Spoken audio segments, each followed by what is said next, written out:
Spooky Lou coming at you with a very ultra mega super special edition of WrestleRoni. Why is it so special? You know why it's so special. We're doing it big today.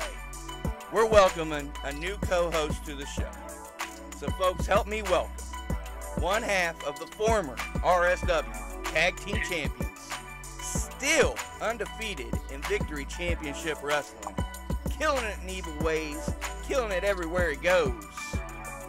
The sweet and sassy son of the Independents, the Candyman himself, by God, Marcus Twist. How you doing, my man? Oh, you know, Lou, I'm living on cloud nine, my man. Why? Well, because not only am I all these other great things, but now I'm the co-host of the WrestleRoni podcast. That you are. I appreciate you taking me up on my offer, which sky's the limit for us now, by God. Oh, we're going viral, brother. Going viral, brother. Man, it's been some wild times. Both of us had a lot of ups and some downs recently. It's been well documented on the podcast. Every time something happens in your life, by God, we get you on there. So the people that listen, they know all about Marcus Twist. How's things looking for you coming up, Marcus? I now see it. We're just like back to an interview here. You're my co-host. But how's things looking in Marcus Twist's life? I mean, hey, brother, things have been going good. We got our T Public store for Saturday Night Special. It's kicking off and doing pretty good, getting some sales out.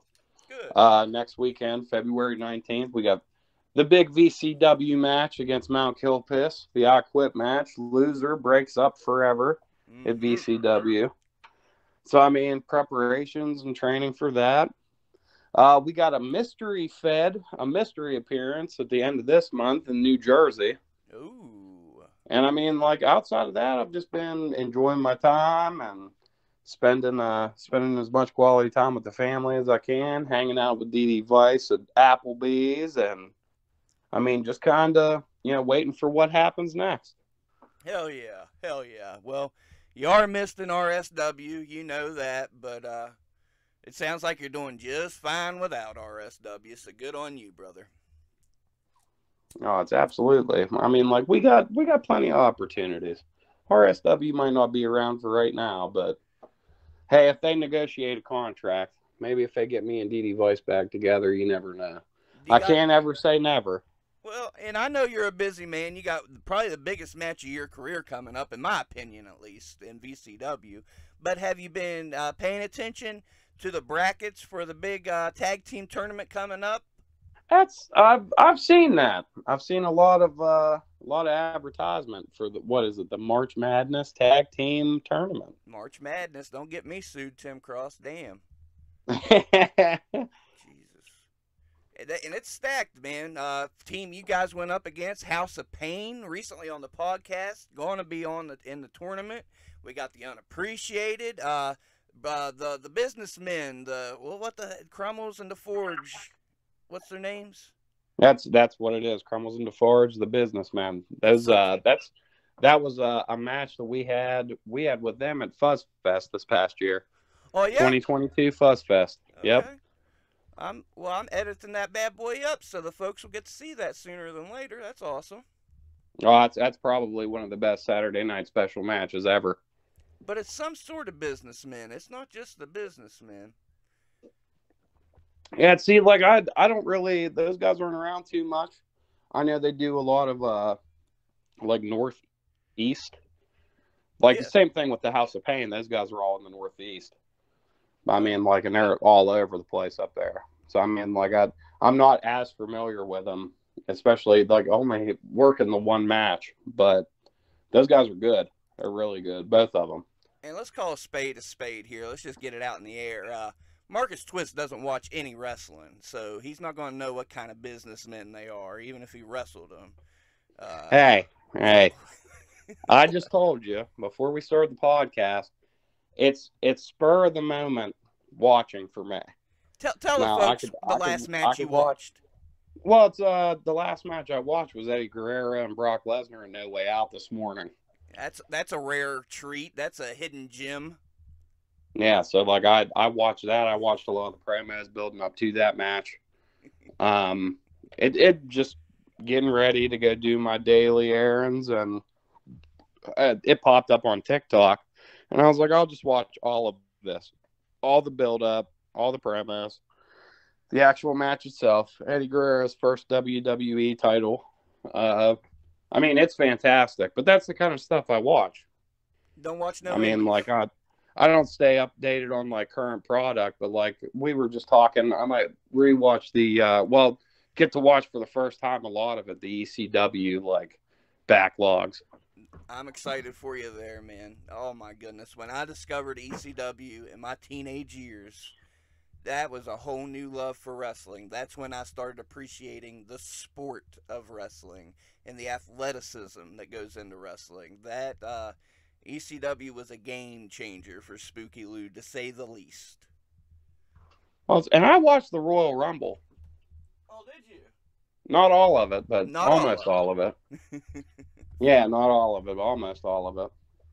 Well, okay. Are you going to be able to watch 2 nights of WrestleMania? I won't get through 2 nights. There's no way. I'll pick a night.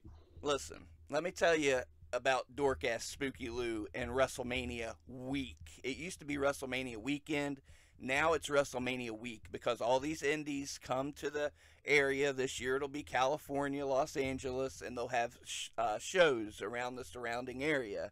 And by God, I find every one of these shows is streaming live. I got to pay $10 for this service, $10 for this service. Believe me, I'm double monitoring. I'm catching all the action I can.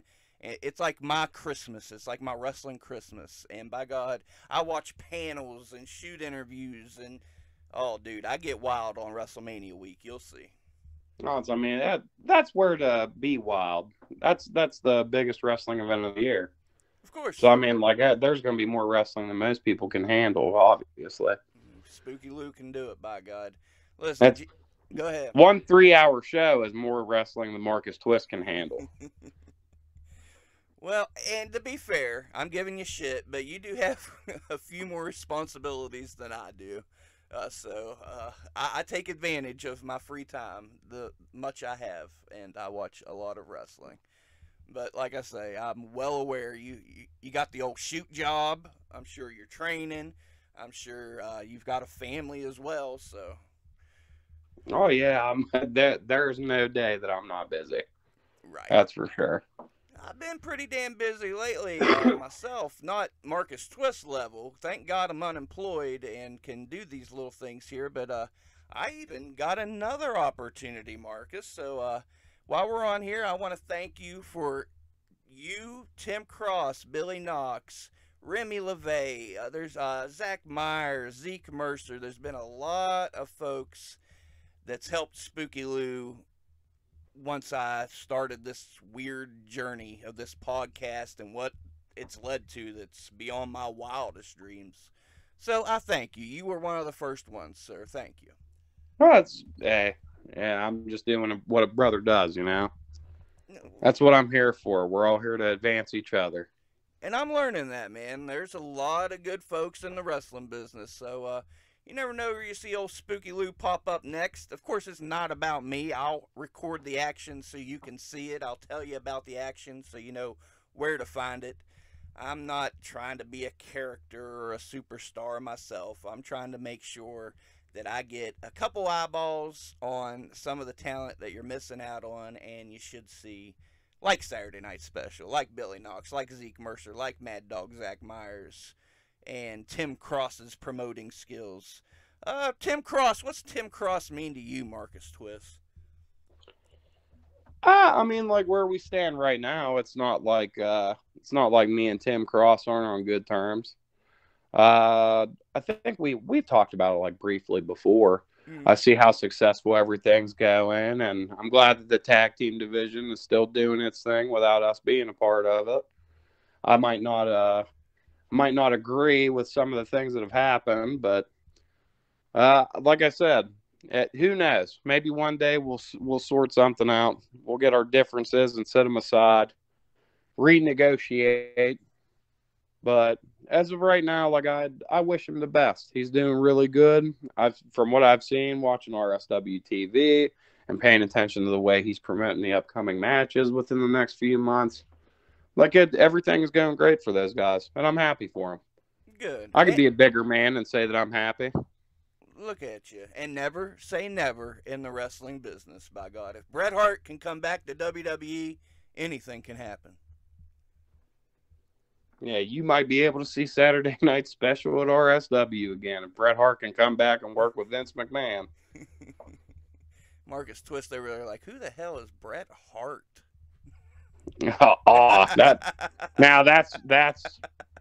That's crossing the line there. I know more about Bret Hart than most people do. Yeah, I'm glad to have you as a co-host. I'm glad to be comfortable enough with you where I can jab you here and there. So, welcome to the show, man. I'm more than happy to be here, man. Just don't go quitting on me. Well, don't try to split me up with my tag partner, and you won't ever have to worry about it. Fair enough. Fair enough. Oh man, let's see. You got the big match. Of course, you got your own podcast dedicated to that big match coming up in VCW. I really think everybody should watch that one twice. What a good fucking show. Did you have a good time at least? Oh yeah, I had a great time. I was nice and full by the end of it, and I think everyone said what they needed to say. Now we're just waiting for we mapped everything out. The blueprint said we know the background of everything. Mm-hmm. It's just time to put pen to paper. Yep. I think everything that's been said has been, and we just got to see this match actually come to fruition. There you go. And then once we're still undefeated and they break up, then I won't have to worry about ever doing another one of those again. There you go. There you go. And I'd like to make a correction on a mistake I made in that podcast. Oh, Spooky Lou assuming again. Spooky Lou always assuming. I don't know if it's going to be on the Fight TV, which is fine. There's plenty of other avenues to watch your live streaming independent wrestling, such as IndieWrestling.us. What? That's $5 too, Marcus, so you can't beat that, right? Oh, yeah. Regardless of who ends up putting it where, it'll be live streamed. So, I think towards the actual event itself, within this week, we'll know exactly where it's going to be. And I think either place is going to be $5. So there you go. Yeah, you can't really beat that. Something happens and they fall through shit. I'll put it on WrestleRoni for free, baby. It'll be a VCW exclusive. In my wildest dreams, I ain't on no VCW level, but I'm happy to get the word out there and folks can check it out. Any other matches on that card you're looking forward to? I'm really excited to see Shane Douglas and Damian Chambers. Yeah, that's going to be a good one. It's going to be interesting because we got classic experience versus pure athleticism there. Right. So I'm excited to see what both of them bring. The styles are totally different. We're talking two different generations of guys going up against each other. That's always something interesting. Don't get me started on Shane Douglas, man. I was talking about how ECW affected me in my teenage years. Listen, I was going to Pittsburgh to watch ECW live. Pittsburgh is the hometown of Shane Douglas, and he was a bad guy and got booed everywhere he went. But by God, he was welcomed like a hero in Pittsburgh, and I rocked my franchise Shane Douglas shirt until probably about 5 years ago when I just couldn't rock it no more. The franchise was that dude, the coolest heel in the business. I can't wait to see him again. Oh, Pittsburgh loves their pro wrestling. Yeah. Because, you got to figure a lot of other locals. You got Lee Moriarty, you got Britt Baker, you got Kurt Angle. They pop into Pittsburgh. It doesn't matter what they are on TV anywhere else. They're hometown hero there, Yup. I was fortunate enough to be at Unforgiven 2001, right after 9/11, when Kurt won the championship in Pittsburgh. And holy fuck, were there some wet eyes in that place. There was wet eyeballs everywhere. Mm-hmm. Oh, dear. And speaking of Pittsburgh, I tell you what you need to watch, Marcus, even though you ain't going to watch it, but I'm telling you, you need to watch that T2T out of Pittsburgh on the Indie Wrestling US Twitch and YouTube live every Thursday, about an hour long. This Thursday they had Cowpoke Paul, Jeremy Colbert. God damn it, I can't remember the third guy, but he impressed me. Awesome match. The MV students are killing it, and they're bringing in some other folks to tangle it up with them. Pretty good weekly show. I've been enjoying. Oh, it's absolutely. I know from being up there, I know like the kind of talent that T2T has. MV Young is a huge talent everywhere, right? Not just in his little corner of Pittsburgh, but I'm excited to possibly be invited back up at some point. We haven't talked about it. We're still hashing out the rest of our dates for this year. So, I mean, like, once I get some open spots, and if he has some open spots, you might see Saturday Night Special, or at least Marcus Twist in singles action. Hell yeah. Do you see what this crazy motherfucker MV, his match from last night, where he was at? I did. I seen a couple little highlights here and there. For the folks that's unaware, definitely check your social medias. Freaking MV Young and Brian Keith having a wrestling match at a New York fashion show, baby. It's Fashion Week in New York City. Hell yeah, man. Or at least it's Wrestling Week over in New York City somewhere. Some fashion show. Wrestling at a fashion show, man. And him and old Brian Keith developing quite the rivalry. That's something to keep your eyes on, folks. Oh, yeah, I think there's one win, one loss, and one draw. Okay. So they're 1-1-1 all the way across the board now, if I'm not mistaken. I'm going to take your word for it. You know him more than me at the moment. I'll be damned. No, I follow the guys I like, man. Okay, fair enough. And hey, MV Young, hell of a pick, hell of a talent. Who else you liking nowadays? I mean, I'm big on Cowpoke Paul. We're good friends. We've had ourselves like a couple matches in between the two of us now. He's active on like almost every roster at every company that I've been at. So I always keep an eye on Paul. We've had a lot of fun in and outside the ring, in and outside the business. That's definitely that's a big focus for me, is to keep up on, because you never know where a Cowpoke Paul is going to end up. Right. That guy just throws caution to the wind. He might be in Florida. He might be somewhere in Maryland, or over all the way through the tri-state area, out west, down in Texas. You never know where Cowpoke Paul is going to pop up. Ain't that the truth, man? But he's the wrestler's favorite wrestler. I think I'm crowning Cowpoke Paul. He is definitely he's a favorite of many wrestlers in the locker room. It's not just me. Yeah, okay. So it sounds like he's got a decent attitude behind the scenes as well. Oh, absolutely. Everyone loves him. Good. Hell yeah. And we're recording this on a Saturday. I know he has a big match in Rise tonight. Rise has a big card tonight. So speaking of Pittsburgh wrestling, if you're listening to the show now, you done missed your opportunity. You should have went. WrestleRoni weekend, Marcus. What the hell is a WrestleRoni weekend? I think it's just like action-packed wrestling, crazy nonsense, a lot of new things coming out. I mean, we're just stacking the whole weekend with great things. Hell I think yeah. that's we owe it to everybody. No doubt. Good point, man. Y'all's been awesome. What a great bunch of folks. Marcus, I don't want to toot my own horn, so I'm going to try to do this without sounding too cocky, but I got more messages and more kind words on the podcast this week than ever, and it's mind-blowing, man. Like some of the nice shit folks said to me. The one that really sticks out to me is one that's really a common theme between the guests, and somebody wrote it to me in a message, so I'll toot my horn this much.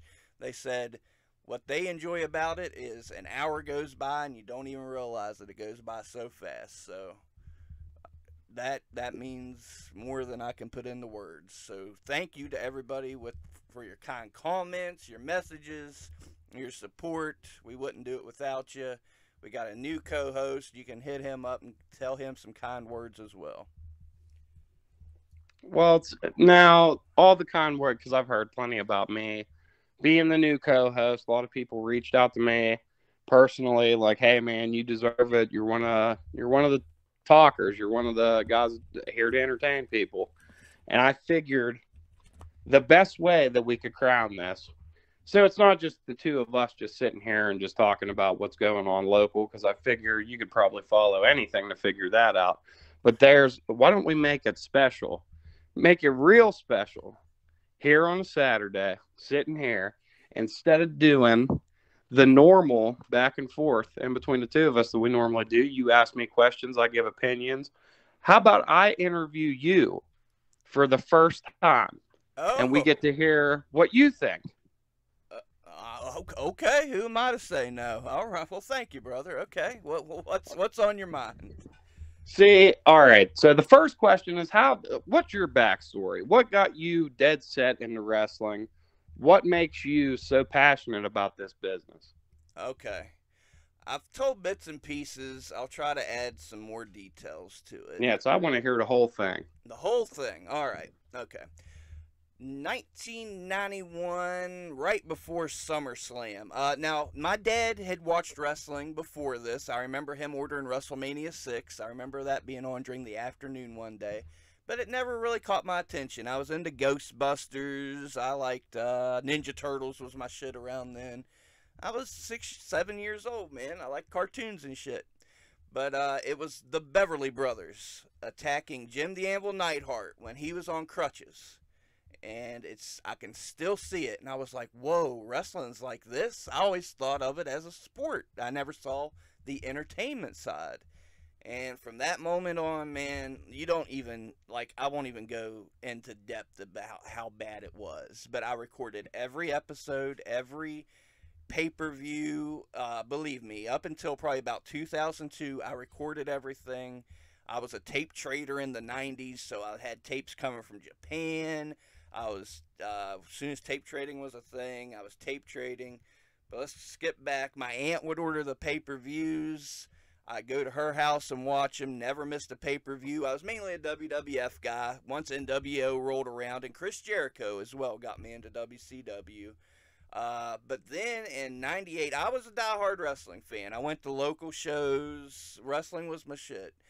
But when ECW came around, that really, we touched on that a little bit earlier. That knocked it into a whole new level. Now I'm putting, like, collages of Mick Foley on my walls, and it's wrestling posters all over my walls, and doing backyard wrestling after ECW shows, writing storylines, making posters for events.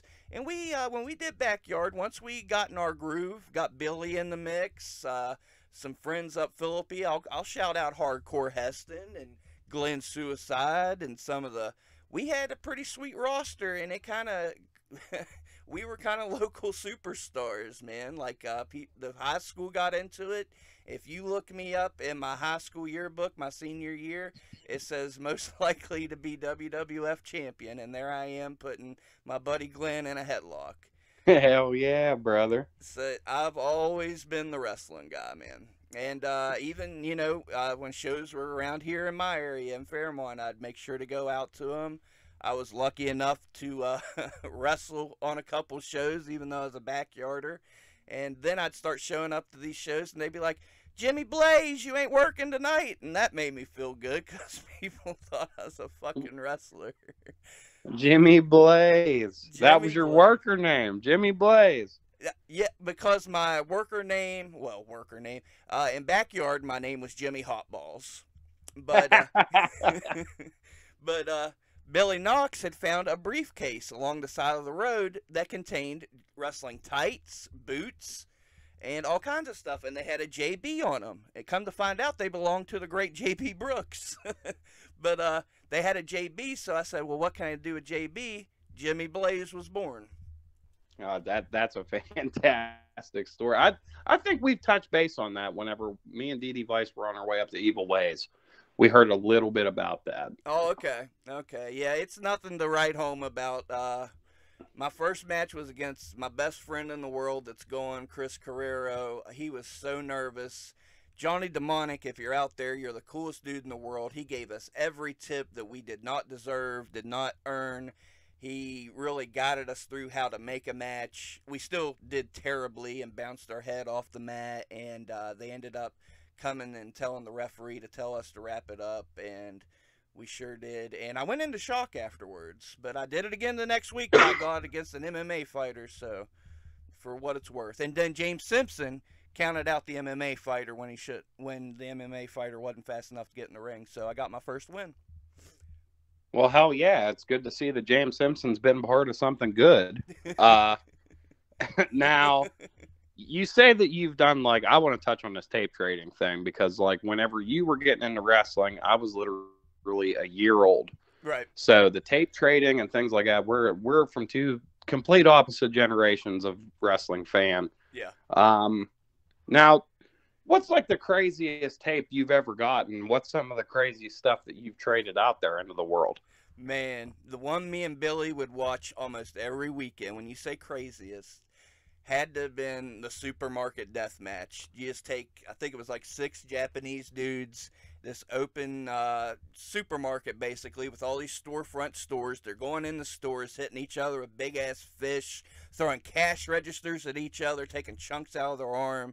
That was my favorite. That I think it's on YouTube to this day. The house death match where you had the crypt keeper running down the street screaming, little kids scared to death. They don't know what the fuck's going on while these wrestlers tear up this house.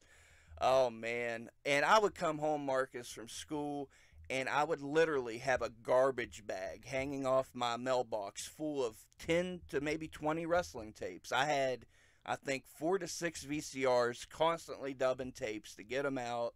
And by the time it was all said and done, I had an entire bedroom, spare bedroom, with just wrestling tapes. I think it was 20 totes of wrestling tapes I had. Wow. And we watched them every weekend. Now, did you ever get like any tapes that were like just total duds, like it was awful? Oh, yeah. Like what kind? I was going to say, because you can't always trade like quality for quality every time. What I would do, and the duds I recall, I would let it be known, hey, I've got backyard wrestling. If you do backyard wrestling, why don't you send me some of your shit and I'll send you some of mine. And bro, when me and Billy watched these other people's backyard, we felt so good about ourselves. Our production was so much better. Our characters, our work. These guys were fucking goofs, just fucking goofs. I gotta say, as far as like the wrestling, you know me, man. It's hard for me to put a wrestling match down. I love it all. I love the bad stuff even. But the backyard, some of the backyard we saw, ask Billy sometime about the dude with the afro. He hates that dude. I'll definitely have to, I'll have to go out of my way to talk to Billy Knox about some of this. Because these are all things that I've never experienced. The tape trading was over well before I even realized what it was. Right. So I mean, like that's an interesting thing to touch on. It was such good times, man, because my internet was literally a web TV. I didn't have a computer, so I couldn't watch clips on the internet. I had to wait. One of our most exciting things was when 4 weeks of XPW was up. I had a friend in California that would record it off TV, and you had first generation tapes, second generation, third generation. I would get the first generation. That was his dub of his copy, good quality. Come to me, and we watched 4 weeks of XPW. Those were the most exciting times. And then once you got into like sixth generation, a copy of a copy of a copy of a copy, those were a little bit hard to watch, but by God, we tried. I was gonna say, I don't know, like you always made copies whenever they came in, and then just kind of shipped the original on its way. They would they would keep the original, make a copy, and send to me. Okay. Mm-hmm. Okay. That way, all right. So done. Now another question, because I don't think I've ever heard anyone ask you this. Now, if you had to pick, so I mean, like I'll be generous here. If you had to pick a top 5 favorite wrestlers of all time, okay, what would those 5 wrestlers be? Man, So hard. Yeah, we're gonna hit you with the hard ones because this is the first time you're getting interviewed. We're gonna all the hardball questions are coming your way today. Definitely Triple H. Definitely Kurt Angle. Definitely Chris Jericho. Those guys, holy fuck. Eddie, man, I got to give Eddie his place, but then there's guys like Brian Pillman that changed the business so much. Not a wrestler, but God, I owe so much to Paul Heyman or even Vince. Cody right now, and Cody since 2015 has. That dude can make an entrance and I fucking tear up, dude. Like, he fucking gets me. Like, ooh, see? You hear my voice cracking? Cody Rhodes, man. Kenny He's Omega. an entertainer. Yeah. Kenny Omega, when he had that match with Okada, another one. God, I don't remember jumping around my house, me and my buddy watching that match, wanting Kenny to win, and I was jumping around like a lunatic.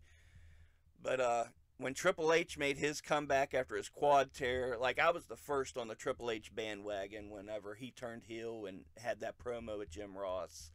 And, of course, he got stale around 2003, but I still owe a lot of great memories to that guy. I always liked Stone Cold, but he was never, like, my guy. Shawn Michaels made me love bad guys. When he threw Marty through the fucking barbershop window, believe me, I've been a Shawn Michaels guy ever since.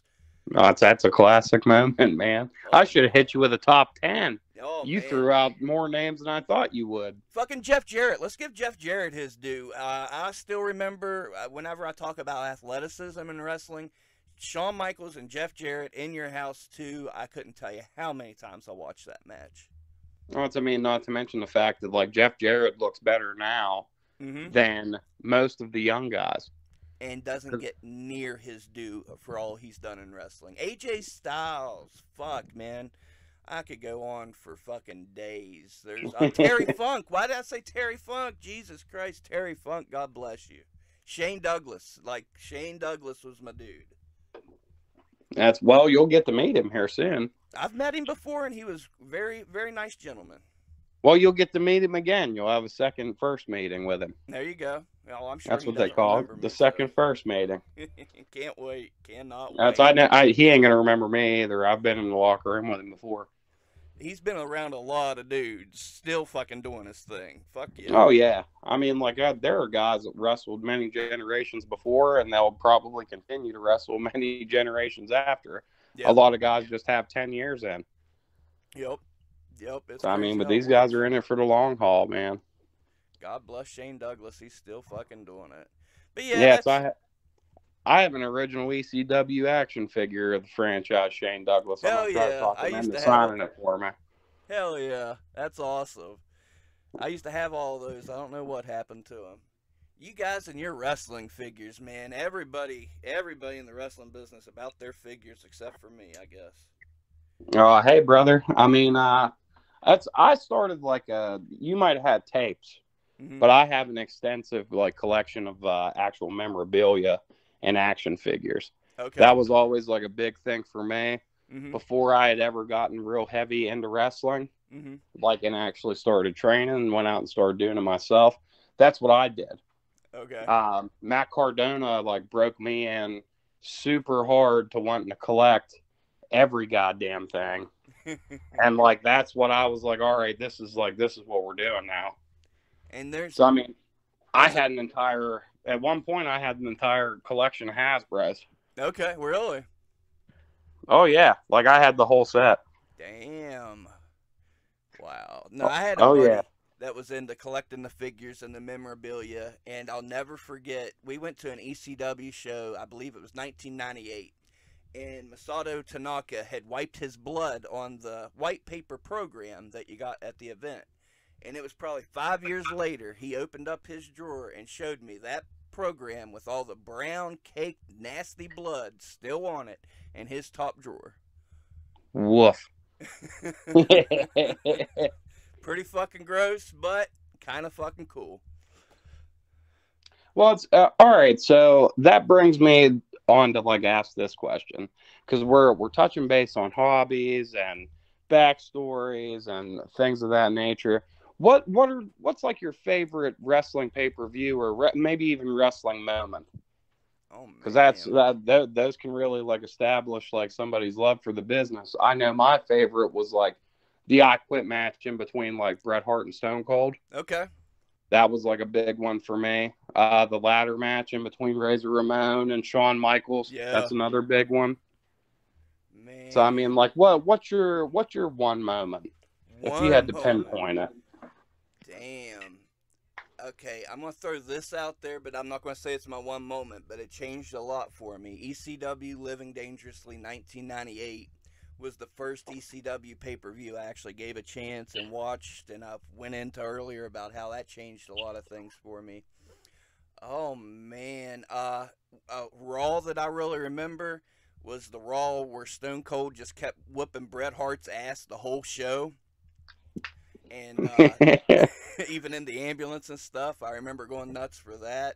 I can't give just one because there's so many. All Out, that was more recent, or All In. It was All In, the first pay per view, and because it was such a moment, and I knew how important it was. And by God, it changed the game. It fucking proved that you can sell out a big venue with independent wrestling, and it was a very important event. That's one that I watched the whole time with goosebumps the whole time.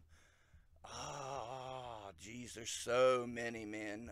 When WrestleMania, oh man, the first Wrestle Kingdom I watched, it was actually broadcast on Facebook. That's how I got into New Japan.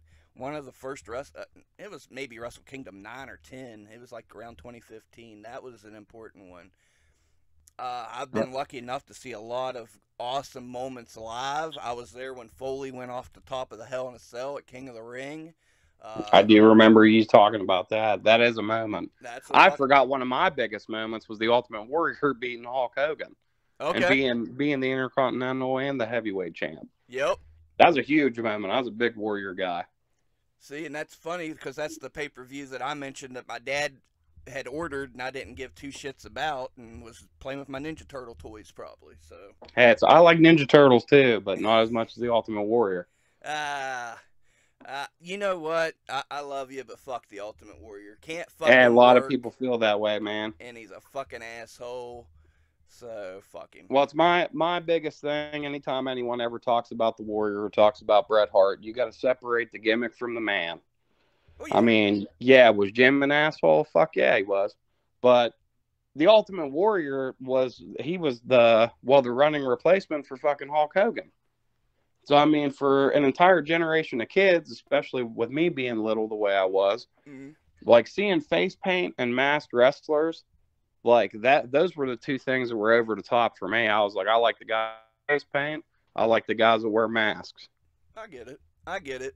It's just I even before I knew about him, I could never give you a good Ultimate Warrior match. He went in there and beat the shit out of people. Come to find out, he hurt a lot of people. Oh yeah. I'm good on Warrior. Nah.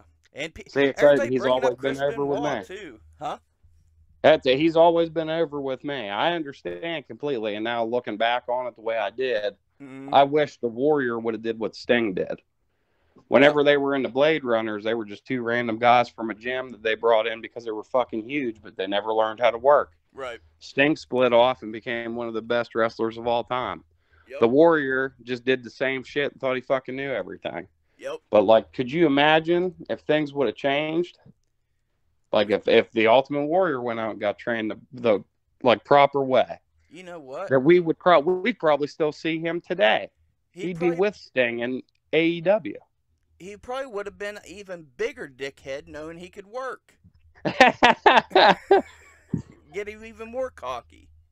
Hey, I mean, whenever you're the size of a house, you could probably be like that. I don't know. I'll probably never know what it's like to be like that.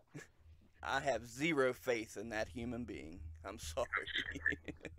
Hey, brother, I got to have some kind of faith because I've been a fan for so many years now.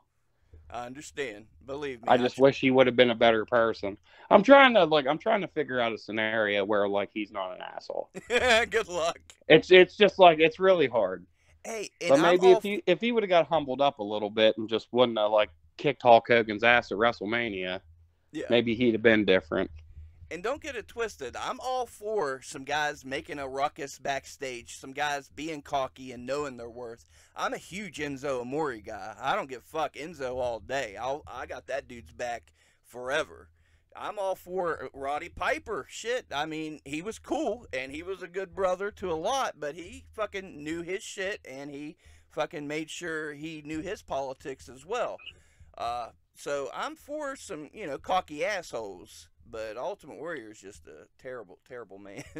Well, you obviously like cocky assholes because you like Saturday Night Special. There you You go. like us so much, you brought one of us onto the podcast. There you Fair enough. That's almost like bringing both of us onto the podcast. Well, and that was a consideration. I thought, well, fuck, then they just have my podcast. It'd be a hostile takeover. You can't have both of us on at the same time. Yeah. And let's go into that. My thought process. Let me tell the folks before you have another question for me. My thought process on asking you to be a part of this podcast. That's a good question that I wasn't gonna ask. Okay. So you got a better question than I did. Go for it. As far as bringing you on, at least, the thought process was, I never wanted a co-host from day one. I just, that way, and it's not me being braggadocious, I felt that way, either I make or break me. It's up to nobody else. Nobody else is going to make the show or break the show. It's all on me and my guest. Then I had tweeted out our pre-show panel for Krampus Mania, and I was like, let's just listen to a little bit of it while I tweet it out here. And I was listening to it, and you were talking, and I was like, it makes it sound so believable. He's such a fucking good talker, and it was literally one of those light bulb moments. I was like, well, fuck, why don't we have Marcus co-host the show? Again, I never wanted a co-host to begin with. But I thought you could bring a lot to the show, so here we are. And I appreciate that. If I had to say what my role in wrestling is, for the most part, it's always being the mouth. I'm the mouthpiece. If I were to compare like Saturday Night Special to a tag team, I'd probably compare us to the New Age Outlaws. Okay. DD Vice is Billy Gunn, and I'm Road Dogg. I got you. So, and that's kind of the dynamic we've had this entire time. One of us can kind of flow and bullshit and do what needs to be done as far as that goes, and then one of us is like the greater mind with the wrestling aspect. Okay. So, I think that's why we work so well as a team. Oh, for sure. So, but I'm glad it works like that, because then I get opportunities like this one. There you go. And at the same time, you give DD a microphone, or some of the shit he just says to the camera, the motherfucker can talk. At the same time, when it's go time in the ring, your shit looks crisp, it looks good, it looks believable. So it's not like you guys are weak on one end and strong on the other. You're strong on both ends, just maybe a little stronger on some ends. Oh yeah, I don't think we lack, but we make up like for what the other is maybe missing a little bit of. I got you. Yeah, it's not like there's any weak points. If Saturday Night Special was a building and we were one corner of each foundation of that building, I don't think the building would ever fall. Right. But it's braced up by our other, natural talents. It makes sense. Yeah, I dig it. I've been a fan since day one, man. You guys are killing it, and we'll continue to. That's now that we're getting into the more indie aspect of it, and we've kind of covered your past, and we've covered some of the things that made you such a big fan, and now I know more about who you like. Now, let's get into the indie aspect of it. What's like your favorite singles competition wrestler, like on the indies right now? Somebody that somebody you watch. That's really tough, man, because I've been turned on to so much new talent. Like if you had to pick, because I'm gonna do tag team too, because I feel like enough of these guys now, you could probably make a decision, and most of them are professional enough to respect that decision. Man. Or I'm trying to fucking earn you a bunch of heat in the back, and then whenever I'm not paying attention, somebody's gonna fucking jump you. Dude, there's so much good talent on the indies. There's names that I will make sure I watch that show if they're on that show. Oh my God, but if I had to pick one. All right, this is what I'm going to do. I'm going to leave our crop out, our crew out. That way I can't get no heat. Let's go for somebody. That's a smart move. You know, right now, I'm watching, as I'm talking to you, GCW's having their J Cup. I'm not going to say he's my favorite. I'm just fucking putting this off until I can think of who is my favorite. But Blake Christian's one to watch. And he's killing it right now in this J Cup. Oh, fuck. What? And I would have said, you know, a couple years ago, I would have said PCO, but he got signed to fucking Ring of Honor and currently on Impact, so he's not indie. And as soon as this interview's over, I'm going to be like, why didn't I fucking say that guy? There are so many fucking awesome wrestlers. You know what? No, why didn't I just say Zeke Mercer? Why? See, Zeke's part of our... I almost said MV, but MV's pretty close to home nowadays, too. Oh, yeah. Oh, yeah. Oh, my goodness. Let's think. It is. I told you, hardball questions are coming. I'll give you the tag team, who's really impressing me right now. I'll give you that, and maybe we'll circle back around to the top indie guy because there's so many. But the tag team that has caught my eye recently that I think everybody should check out, and that way I can tell you I told you so in a couple years, Miracle Generation. Dustin Waller, Kylon King. If I can get Saturday Night Special against those guys, fuck yeah. There's been a lot of guys in the VCW locker room that have put Saturday Night Special against a lot of guys recently. As like dream matches. I don't even know how it happened. But just random thoughts out of everyone's head here and there, like, oh, I'd love to see you go up against this guy. I'd love to see you go up against that guy. I don't ever expect anyone to say Saturday Night Special is my favorite tag team, but as long as I have somebody thinking, hey, this is a dream match, I'd love to see you guys go up against these guys. As long as I'm on someone's brain, someone respects what I do, that's all I care about. Hell yeah. So you don't ever have to pick me. Now, if you don't pick Zeke Mercer, maybe he'll be mad. But I'm not going to be mad at you. I think I might have my indie guy. I'm going to give you two. I Okay. have to. That's fair. For a guy that has made so many changes that I enjoy in independent wrestling and always has a banger, I'm going to give it to Joey Janela. That guy has made a million changes, done so much for the indies, still doesn't get his due. But for an unfound gem that you need to be watching, that needs more attention than he gets, Darius Carter. Okay. And like I say, 50 will come to mind after this is over, and I'll put it in the description or something.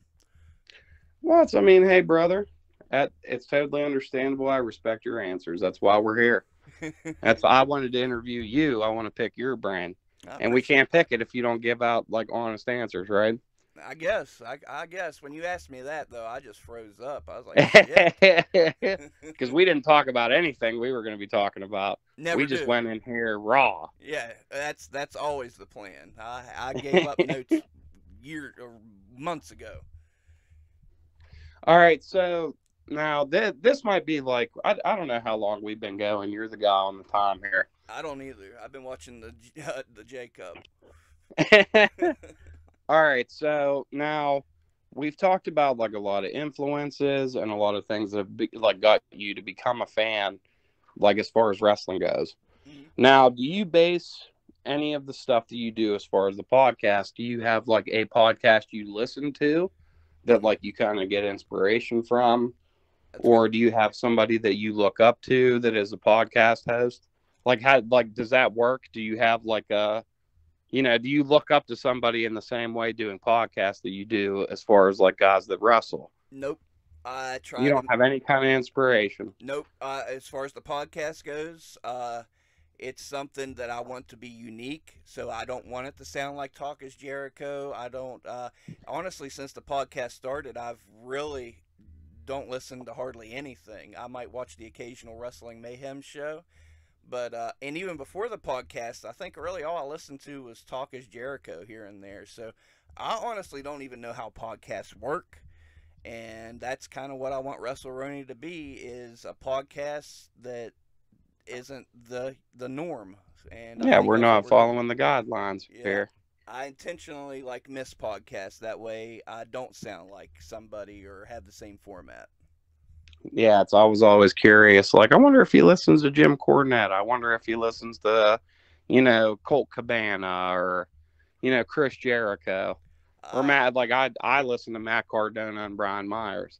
Okay. I am guilty of listening. I listened to Kurt Angle this week because he was talking about. I was watching an old one he did on Unforgiven 2001, and it came in my recommendations.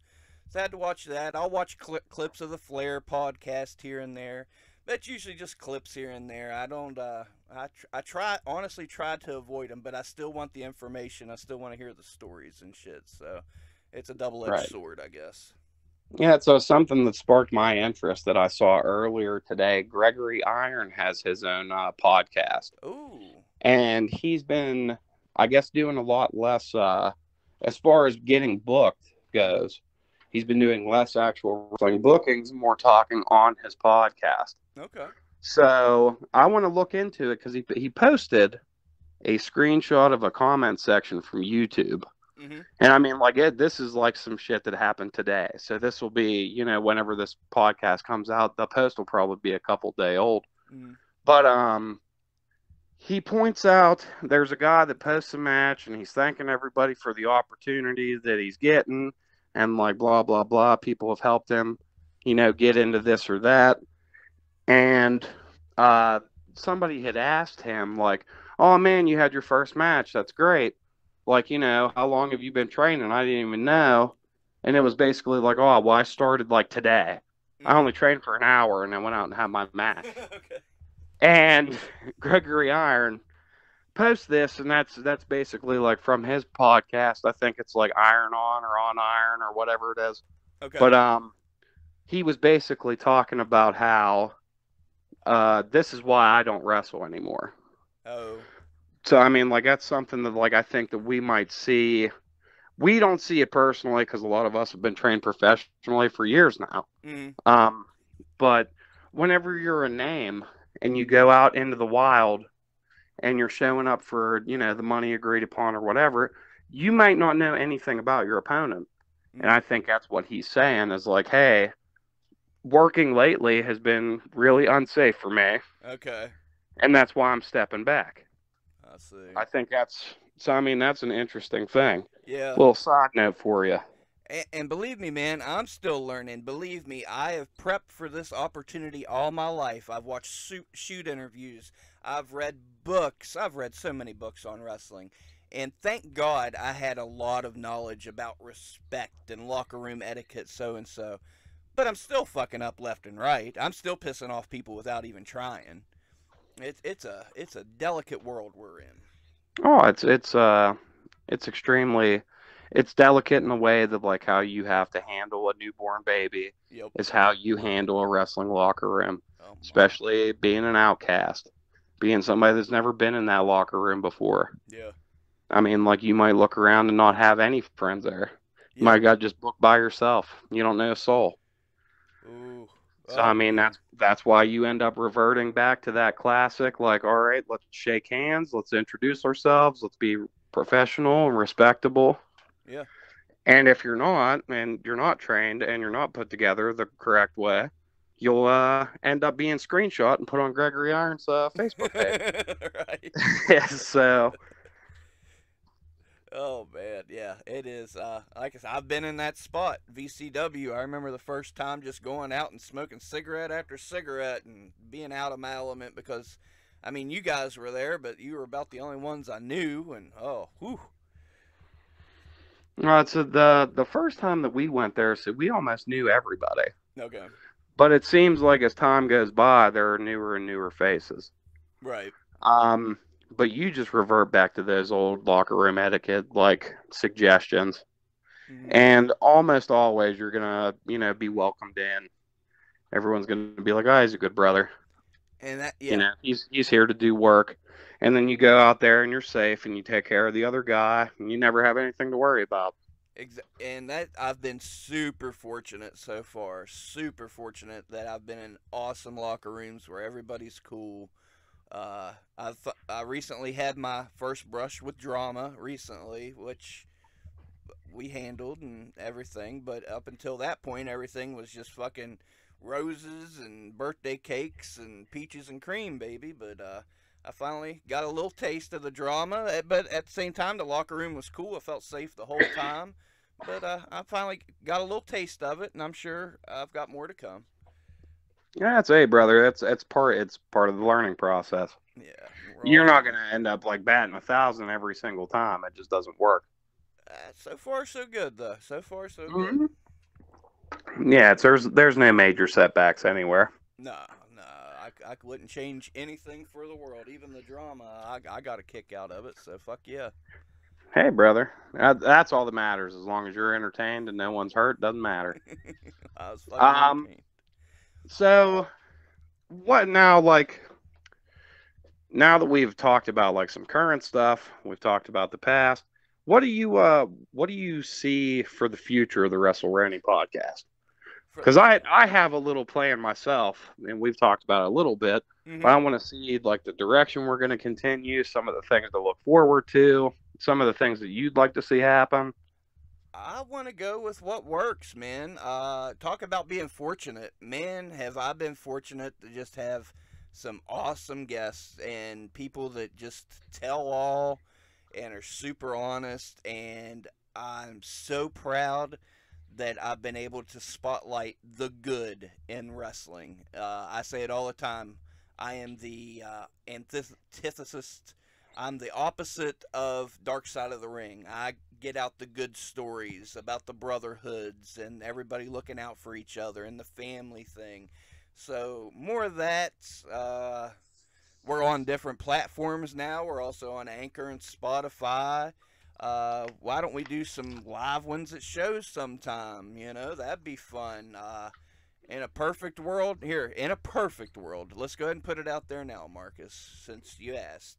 The, the, the peak of the mountain would be to make enough money off this podcast. Not only to support my family, once I get that taken care of, supporting the family and everything's good, wouldn't it be fucking cool to have a fucking show, a pro wrestling card, where we have past guests of the podcast from all around, from fucking Argentina, from Canada, from our area, West Virginia, Pennsylvania, Ohio, to have a card with the wrestlers that's been on the podcast. Worldwide WrestleRoni Wrestling or something, just all W's. So, uh, that's something. That's something that I would like to have happen, but that's a long ways off. That's a lot of work, a lot of grinding, and a lot of ad revenue that sure the fuck ain't coming in now. And Well, it's I mean like I'm not worried about getting big names on here. I want to spotlight the guys that deserve a spotlight that aren't getting spotlighted. Sure, I would love to pick the brain of Lance Storm or Chris Jericho or whoever. I wouldn't pass that up any time. But I would like to. Shit, you want to talk about goals? Let's get somebody on this podcast and people listen to it and then they check out their match and they say, "Dude, this guy's good," and the guy's T-shirts start selling. That's bigger to me than anything. yeah, it's definitely a noble cause, especially for the future, because you're not just looking out for you, you're looking out for everybody that ever comes on and interviews. For sure, for sure. It ain't about me, man. Like, yeah, believe me, I'd love to make money. I need money. But I want to make a positive mark on professional wrestling. If even no matter how small it is, if I can say I contributed and made things 1% better, fuck yeah, put it on my grave. Yeah, it's like I'd like to branch out, and with me coming on, Hmm um we've talked about how I've been all over the place. Saturday Night Special's been all over the place. We're in pretty good with a lot of like good people. hmm I'd like to get a hold of some of the VCW roster and get them on the show. hmm I'd like to get some people from up towards Pittsburgh, like AON and Eclipse and 2PW, and hmm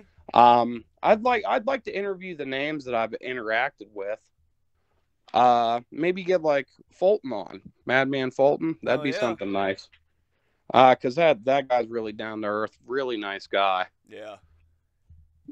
Just small stuff. Because I had already talked previously about getting this T Public store up for a Saturday night special, Hmm. and we're already talking about getting a WrestleRoni store up, so we can start pulling that income, and then maybe have like a little bit of a budget to work with. Right. Um, I think there's plenty of like really good things playing in the future, and a lot of it will kick off in like the not so distant future. Oh yeah. I mean, But, things are already kicking off. Like things have already been 10 times more successful than I ever dreamed. it's in, and we're gonna make it 10 times more.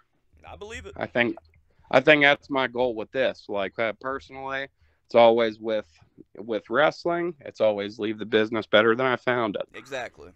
With the podcast and being invited on, I want to make the podcast better than it was, and just continue to make everyone better than the last one. Thank you. I think we're a pretty good team. So I think there's going to be a lot of good stuff in the future. For sure. For sure. And again, not to discredit the past, man. Like I am super grateful for the time I've had with you, the time that people have given me to come on the podcast, and they seem to enjoy it. So, yeah, man. I can't. Grateful is my word of the year, man. Grateful, fucking grateful. Yeah, it's absolutely. Uh, That's the podcast has been a smash hit in my eyes. Everyone that's ever been involved with it so far, we've got nothing but positive feedback for the episodes I've been a part of. mm, I've been an avid listener yeah. since you started doing it. Thank you. So I'm glad to be involved in the process of being a part of it. Not just the episodes that just talk about me, but all the episodes. Hell, and I'm super grateful. God, we take it back to probably July or August. You had made a tweet said, "Man, this show sounds fun. I'd like to be on it," and blew my mind. I was like, "Well, look at this guy, okay?" And we've been off to the fucking races since, man. No, it's I mean that's and we've taken care of business. We've covered a lot of ground. Hmm. Um, there's stuff that we've talked about that you know no one else was covering. No one else was talking about it. I mean, and we continue to like outdo ourselves every single time that we've had an episode together. Oh, for And I sure, like that. for sure. I think that we're going to be able to elevate it together, and maybe cover a lot more match cards coming up. I like going over the matches too, Yeah, because I yeah. was thinking about that, and I was like, that'd be something interesting to do. Those are some of the better episodes. I was talking about the Krampus Mania panel we did. Man, I mean, it's 3 hours, but God, it's on point. I mean, I hate to toot my own horn, but I was very little involved. It was a bunch of people involved in the industry, breaking it down to where it was a super believable story. I want to do more pre-show panels, more post-show panels, and not just for RSW. There's scenes that I watch that I believe deserve your attention. CWE Primos out of Canada. I want to cover that. I want folks to know about that. I want folks to know about the scene in Argentina. A bunch of gifted dudes down there. I want you to know about that. There's crazy shit popping off in Indiana, Ohio, Pennsylvania. Ohio's nuts, bro. So much good shit I'd love to cover. If you're listening to this, hit me up, man. Shit, I got time. We'll get you on. And that's another thing I want to let the listeners know as well. I'm super to have you on, but then again, Marcus Twist has much more of a life than I do. He's got a day job, currently unemployed. I'm fine with that. But there may be episodes where Marcus can't join us, and you're just gonna have to fucking deal with that. And that's just the way. That's real life, fucking grown up shit that he Oh has to yeah, handle. we're gonna try like hell. Because I mean, like if I can muster it, well, I'll definitely try to be on as much as I possibly can. You But haven't. I feel like everything is going to be the same, if not better. Um, and we're just going to continue to try to bring a good product for everyone, and I mean, entertain people. That's why this is here. Yeah. It's to entertain and inform, and I think we do a great job of that. whenever we're together in the past, Mm-hmm. now I feel like we could really cover some ground and really entertain. Now that it's a more regular thing. Yeah, definitely. And like I say, the goal is just spotlight indie wrestling, man. There's so much good shit out there. Shit, since I've got on Facebook, I've discovered so much more that I didn't know about, and I like to think I know my shit. There's a lot of great talent that needs spotlighted, that wrestling fans need to know about it. I'm doing both sides a favor here. The fans will be delighted to see these matches and hear about these characters, and I'm sure the wrestlers will be happy to a few more folks know them. So it's a win-win for everybody. No, absolutely. And I'd like to this now whenever like because this is the year for traveling for SNS and for me in particular because I've hit up a couple different locations alone Mm-hmm. and probably will continue to travel throughout this year. Like I said, we have New Jersey coming up at the end of this month at this mystery fed that I have no information about yet. But like I was just in South Bend, Indiana for Warrior. Mm-hmm. I'll continue to go out to Warrior. We'll go back down to Nashville this year and cover, Coastal Championship Wrestling. Nice. And I'll be around, older guys and newer guys. I'll see guys like Chase Stevens and Jackal and guys from CCW. And then who knows who's going to pop up at Warrior. Right. And then we can maybe highlight some of these other guys at these random places that I pop up at. That'd be Maybe awesome. we'll do like a recap of this New Jersey show coming up. Hell yeah, I'd love it. So yeah, we'll touch a lot of base. So I mean, like where I'll be all over God's creation, and I'll bring the coverage back, and we'll sit down, we'll talk about it. And maybe we'll highlight some more guys in some more places. Oh, I guarantee we will. That was something after I had my light bulb moment about you. I was like, and fuck, he's a wrestler, and he knows wrestlers, and he can tell me what happened here, and he can tell the listeners, and he can ask this wrestler if they come on. Like, after I had my light bulb moment, I was like, well, fuck yeah, I gotta ask this dude. So I'm glad. Oh yeah, and I won't take no for an answer either. You got to be on the podcast, and you got to be on there now, brother. They're gonna be like, that's how we'll handle it. They're gonna say, well, what's the name of the podcast? WrestleRoni. What the fuck?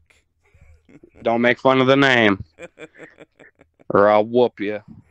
It is what it is, man. That's what I'm talking. We're going to be the intimidator.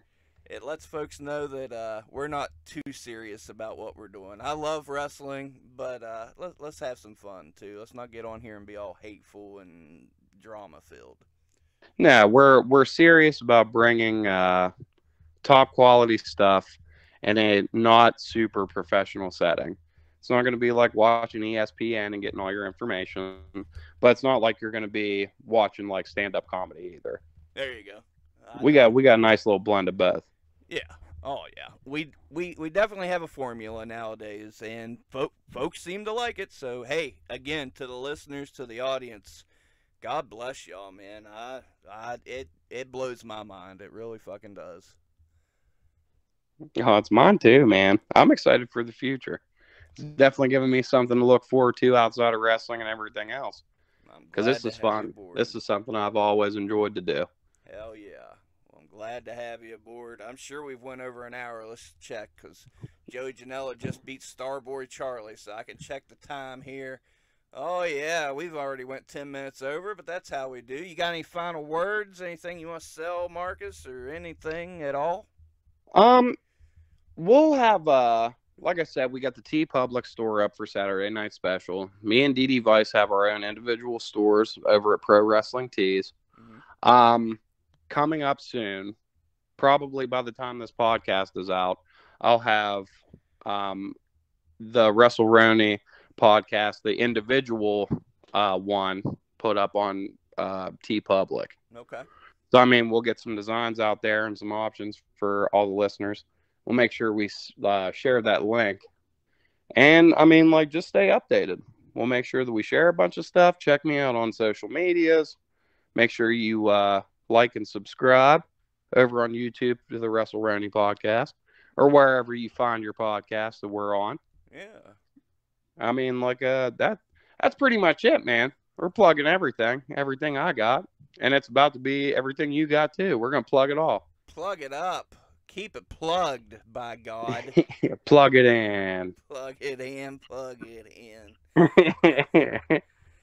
It's been a different WrestleRoni. Me and Marcus will get together and work on how we're going to outro these things. But as for now, we'll do it how we usually do it. Be kind to each other. Help one another. Don't take no shit. Go out and live your dreams. If you're having fun living your dreams, ask one of your friends if they'd like to live your dreams with you. And they're probably living their own dreams, but they'll probably say yeah, so that way you can share a dream. And who doesn't like to share a dream? Marcus, what the fuck's that all about? Hey, brother. That's everyone shares a dream. There you go. I guess. You got to keep on keeping on now. You got goals, you got dreams, you got aspirations, you got to keep cracking at it. We should just outro it based on positivity. That's why we try to preach. I promise you. And believe me, I've been over here grinding every goddamn day. I'm editing, I'm interviewing, I'm editing, I'm interviewing. So you got to put the work in, but it'll pay off tenfold. I promise you that. Marcus Twist is living proof. We're not even a year into this podcast yet, Marcus. Is that crazy? It's wild. That you've covered a lot of ground. There's a lot of shit that's happened in the short period of time you've been running. Oh my! I don't even have words for it. I don't know. But to the listeners, to the audience, welcome Marcus Twist. We got a co-host. The game's changing again. It's kind of what we do. Hey, I'm proud of it. Glad to have you aboard, brother. If you want to tell folks goodbye, I'll let you tell them goodbye and we'll fucking wrap it up. Hell yeah, brother. I'm glad to be here. And go out there, listeners. Seize the fuck out of every day. Carpe the fuck out of this DM. Go out there, be better than you were yesterday. Do good for us. Do good for Spooky Lou and Marcus Twist. Yes, I like it. Go do something for us. We do plenty for you. But do it. Yeah, go do something for us. Start handing back shit to us. It's time we start getting flowered. God damn. You heard the man. We love you. It's been WrestleRoni. New co-host Marcus Twist. I'm Spooky Lou. Go do something with your life.